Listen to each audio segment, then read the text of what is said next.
안녕하세요. 신쌤입니다. 크리스마스 잘 보내셨나요? 저도 나름 크리스마스를 기념해서 좀 넉넉하게 소고기를 구워 먹고 열심히 그동안 못한 일을 하고 있습니다.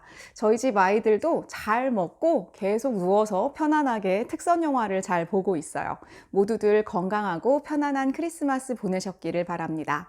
오늘은 저희 학교에서 책을 좋아하는 학생들이 직접 추천하는 책 목록을 좀 꼽아봤습니다. 저희 반을 비롯해서 한 3반 정도의 친구들에게 혹시 추천할 만한 책이 재미있는 책이 있냐고 좀 물어볼 만한 기회가 있었어요. 그 친구들이 생각보다 굉장히 진지하게 많은 책을 추천해 줬는데요. 그 중에서 제가 도서실에서 좀 대출할 수 있었던 책들, 그리고 제가 한번 훑어봤었던 책들을 포함해서 오늘 몇 권 소개를 좀 드리도록 하겠습니다. 이 외에도 다른 책들도 앞으로 조금 더 소개할 기회가 있을 것 같아요.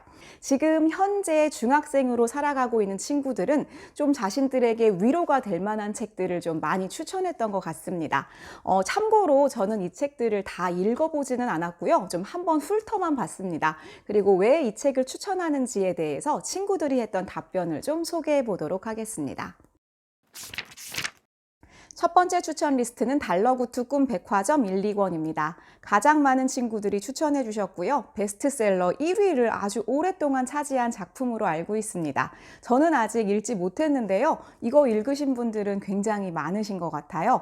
저희 집 둘째가 6학년 이제 끝나가는데요. 이 책 읽고 너무 재미있다고 추천해 줘서 저도 지금 읽으려고 대출을 해가지고 왔습니다.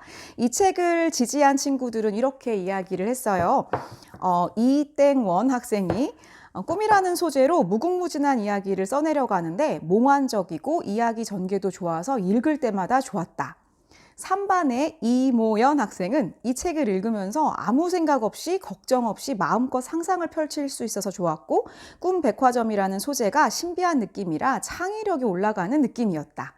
이렇게 이야기를 하는데 소개 글만 봐도 굉장히 읽고 싶더라고요. 저는 이제 읽기를 시작했는데 뭔가 좀 환상의 세계로 빨려 들어가는 듯한 그런 기분이 들었습니다.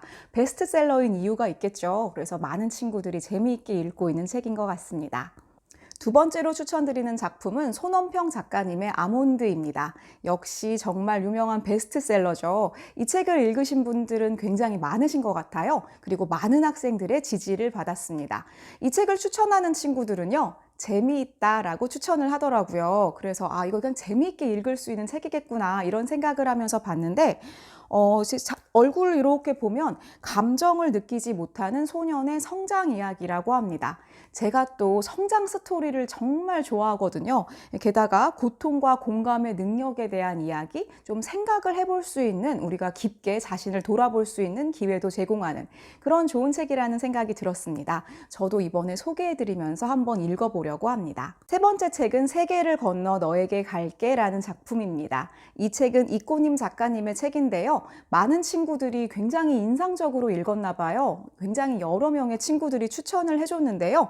제가 이꼬님 작가님의 책을 한 권 요 뒤에 나오는 책을 읽어봤는데 굉장히 몰입감이 높더라고요. 그래서 독서를 좀 시작하는 그런 중학생들이 읽을 때 확 끌어당김을 받는 그런 스타일의 문체를 지니고 계시다는 느낌이 들었습니다. 이 책을 추천하는 친구들은요. 9반의 박땡현 학생님이 이렇게 말씀해 주셨어요. 가족의 소중함에 대한 이야기라서 가족에 대해 다시 생각하게 되고 마음도 따뜻해진다.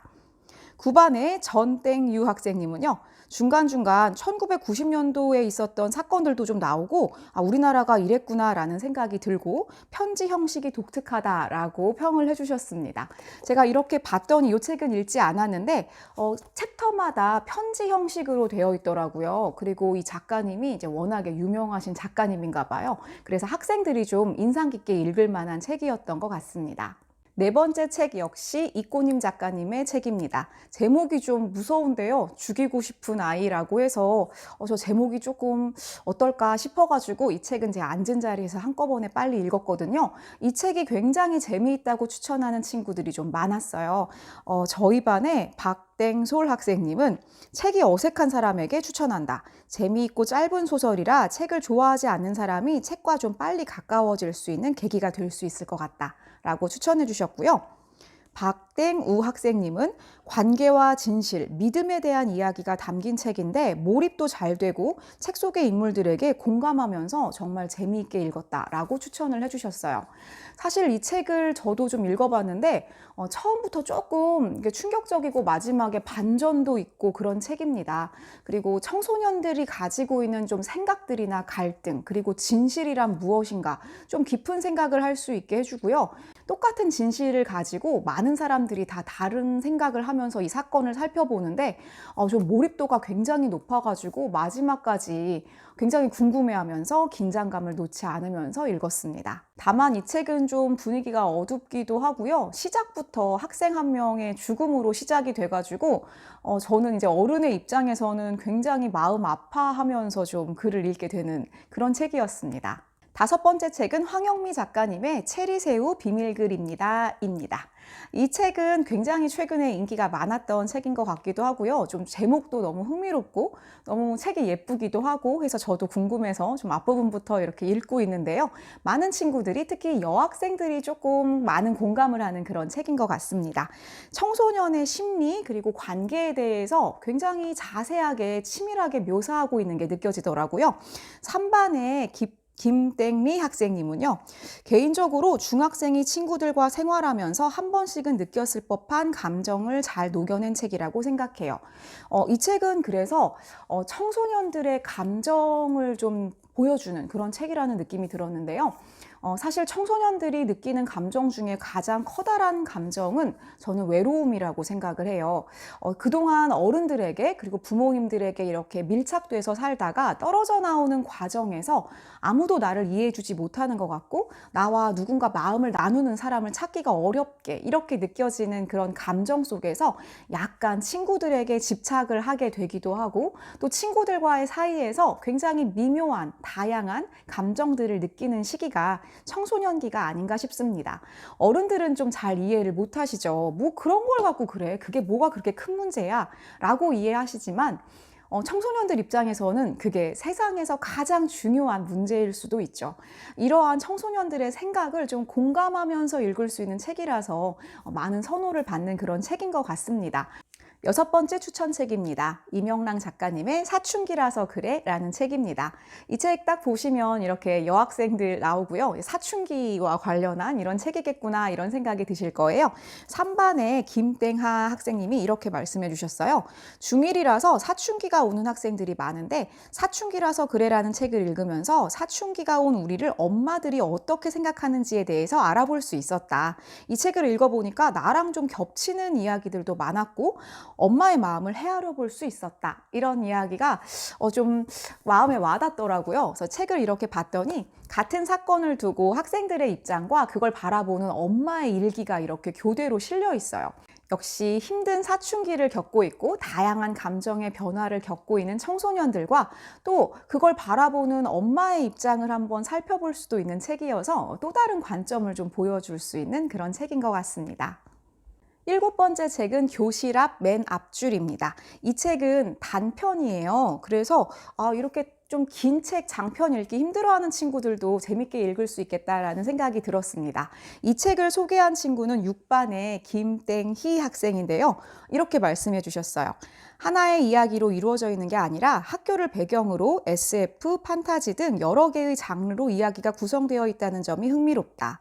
이 책을 읽으며 미래의 모습도 상상하게 되고 팬데믹 상황이 일상으로 자리 잡은 현실을 돌아보게 되어서 추천하고 싶다. 요게 이제 단편인데 우리가 학교와 관련한 책들을 학생들이 좀 많이 추천을 하더라고요. 단편이기도 하고 다양한 관점의 새로운 이야기들이 펼쳐지는 그런 재미난 책인 것 같아서 이거 괜찮겠다 싶어서 저도 추천을 드립니다. 여덟 번째 책은 철학의 숲입니다. 이 책 굉장히 유명한 책이죠. 초등학교 고학년 정도부터 철학에 대해서 입문하면서 읽을 수 있는 굉장히 좋은 책인 것 같습니다. 저는 아직 읽어보지는 못했는데요. 저희 막내한테 한번 읽어보라고 권하려고 해요. 이 책을 추천한 친구는 6반의 김땡빈 학생인데요. 철학자들의 생각이나 생각을 많이 하게 되는 질문들이 쉽게 설명되어 있어서 이 책을 읽다 보면 내가 철학자가 된 기분이랄까? 이렇게 말씀을 주셨어요. 이 책을 보니까 초대장, 오고 싶을 때는 언제나, 장소는 철학의 숲, 길 안내, 철학의 숲에서 길은 정해져 있지 않음, 물론 생각 대장이 안내는 해줌. 이거 진짜 너무 매력 있는 그런 내용인 것 같아요. 자, 철학의 세계에 빠져들고 싶은 첫 책에 딱 적당하다는 생각이 들었습니다. 제가 또 철학을 워낙에 좋아해가지고 이 책을 좀 꼭 읽어보시라고 저도 추천을 드리고 싶어요. 오늘 많은 학생들이 추천해 주신 책이 대부분 소설책이었는데요. 마지막 추천책은 좀 다릅니다. 위험한 과학책입니다. 이 책을 추천해 준 거는 3반의 민땡후 학생인데요. 이 친구가 이렇게 말하더라고요. 포브스 선정 과학 지식을 가장 쓸데없이 사용하는 책 비공식 1위라고 생각하면 된다. 진짜로 책 자체가 과학을 쓸모없이 쓰는 게 포인트다. 대학 교수가 나와서 시뮬레이션까지 하는데 한 번쯤 봐도 좋을 만한 책이다 라고 소개해 주셨습니다. 저희 집에 마침 이 책이 있어가지고 보여드리려고 가지고 왔는데요. 제가 갖고 있는 거는 더 위험한 과학책입니다. 원래는 위험한 과학책이 1권일 것 같고요. 이 책은 이런 그림 같은 것도 되게 귀엽고요. 읽다 보면 진짜 웃겨요. 저희 집 남학생 2명은 너무나 이 책을 재미있게 읽었는데 너무나 기발하고 정말 상상력이 넘치는 세상에서 가장 재미없고 쓸모없는 책이다 라고 이야기하는 게 한 번쯤 과학을 좋아하시거나 좀 이런 쓸데없는 거 좋아하시는 분이 읽어보시면 재밌다고 여기실 수 있을 것 같습니다. 오늘은 이렇게 중학생들이 추천하는 책 9권을 살펴봤습니다. 저는 학생들이 이렇게 깊이 있는 생각을 하면서 진지하게 책을 추천하는 게 참 너무너무 예쁘더라고요. 어른들 입장에서도 읽을 만한 책들이 꽤 있고요. 부모님들 입장에서는 요즘 학생들이 어떤 생각을 하는지 좀 엿보실 수 있는 그런 책들도 포함되어 있다는 생각이 듭니다. 이 책 말고도 굉장히 여러 책들을 또 추천을 해주셨거든요. 제가 앞으로 다른 영상을 또 통해서 학생들이 추천하는 책을 다시 좀 더 소개를 해보도록 하겠습니다. 오늘도 영상을 함께 봐주신 모든 분들께 진심으로 감사드립니다. 다음에 또 뵐게요.